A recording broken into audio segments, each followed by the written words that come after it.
তিনটি স্বপ্ন দেখলে আপনি অতি শীঘ্রই ধনী হতে চলেছেন। আপনার নিকট গায়েবী সাহায্য আসতে চলেছে আল্লাহ তাআলার পক্ষ থেকে। তবে এমন অনেকে আছে যারা এই তিনটি স্বপ্ন দেখে, কিন্তু তাদের করা একটি ভুলের কারণে তারা আল্লাহ তাআলার এই রহমত থেকে বঞ্চিত হয়। এমনও হতে পারে এই তিনটি স্বপ্ন আপনিও দেখেছেন, কিন্তু এরই সাথে এই ভুলটিও করেছেন। তাই একবার মিলিয়ে নিন এবং সতর্ক হয়ে যান, কারণ এই তিনটি স্বপ্ন বান্দার জন্য আশীর্বাদ স্বরূপ হয়ে আসে। তাই আপনাদের মধ্যে যারা এই তিনটি স্বপ্ন দেখার আকাঙ্ক্ষা রাখেন তারা অবশ্যই কমেন্টে একবার ইনশাল্লাহ লিখবেন। প্রিয় দর্শক, আমরা সকলেই জানি রাসূলুল্লাহ সাল্লাল্লাহু আলাইহি ওয়াসাল্লাম বলেছেন, সৎ স্বপ্ন নবুয়তের 76 ভাগের 1 ভাগ। সহিহ বুখারী হাদিস নম্বর 6984।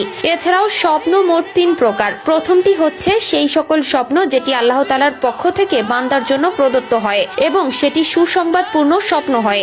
এছাড়াও দ্বিতীয় যেটি, সেটি শয়তানের পক্ষ থেকে বিভ্রান্তি, আগাম কষ্টের স্বপ্ন দেখানো হয়। এটি সাধারণত মুমিনের ঈমানকে আঘাত করার জন্য আসে। এবং তৃতীয় যে স্বপ্নগুলো, সেগুলো সাধারণত মানুষ নিজের মন মস্তিষ্কের প্রভাব বা প্রতিনিয়ত এর চিন্তা ভাবনা থেকে দেখে। তবে এমনও 3টি স্বপ্ন আছে যে স্বপ্নগুলো দেখলে বান্দার ধনী হওয়ার সম্ভাবনা বেড়ে যায়। স্বপ্ন 3টির মধ্যে প্রথম স্বপ্নটি হলো স্বপ্নে সোনা, রূপা বা মূল্যবান বস্তু দেখা। এক্ষেত্রে স্বপ্নে সোনা ও রূপা দেখা সম্পদের প্রতীক। এগুলো স্বপ্নের মধ্যে ইঙ্গিত দেয় যে ব্যক্তি আর্থিক প্রাচুর্য পেতে পারে।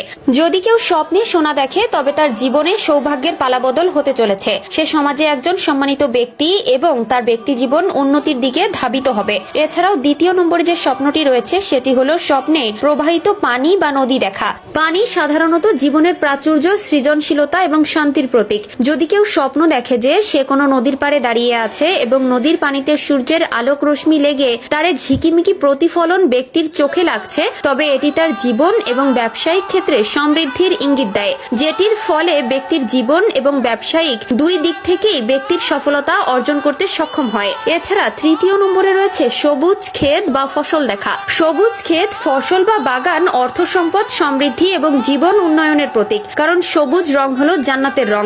তাই যদি কেউ স্বপ্ন দেখে যে সবুজ কোনো ক্ষেত বা ফল গাছে প্রচুর ফল বা ফসল হয়েছে, তবে এটি তার জীবনের একটি আর্থিক সমৃদ্ধি ও সুখের ইঙ্গিত দেয়। তবে এই স্বপ্নগুলো অনেকেই দেখে, দেখার পরও আল্লাহ তাআলার এই রহমত পেতে পারে না, যেটির 2টি কারণ হতে পারে। প্রথমটি হচ্ছে এই স্বপ্নগুলো ব্যক্তির প্রতিনিয়ত এর চিন্তা ভাবনা দ্বারাও হতে পারে, এবং দ্বিতীয় যে ভুল কাজটি সেটি হলো ব্যক্তি এই স্বপ্নগুলো দেখা মাত্রই নিকটস্থ স্বজনদের এই স্বপ্ন সম্পর্কে ব্যক্ত করে ফেলে। ফলে সেই ব্যক্তির পাশাপাশি দুনিয়াবি অন্য কেউও এই সম্পর্কে জেনে যায়। কিন্তু এই স্বপ্নগুলো যদি কেউ দেখে তবে তার নিশ্চুপে নিজের মধ্যে রাখাই শ্রেয়, কারণ রাসূলুল্লাহ সাল্লাল্লাহু আলাইহি ওয়াসাল্লাম বলেছেন, যদি কোনো ব্যক্তি কোনো ভালো স্বপ্ন দেখে তবে সে যেন তা নিয়ে আল্লাহর প্রশংসা করে এবং এটিকে অন্য কাউকে না জানায়। সহিহ বুখারী হাদিস নম্বর 6986।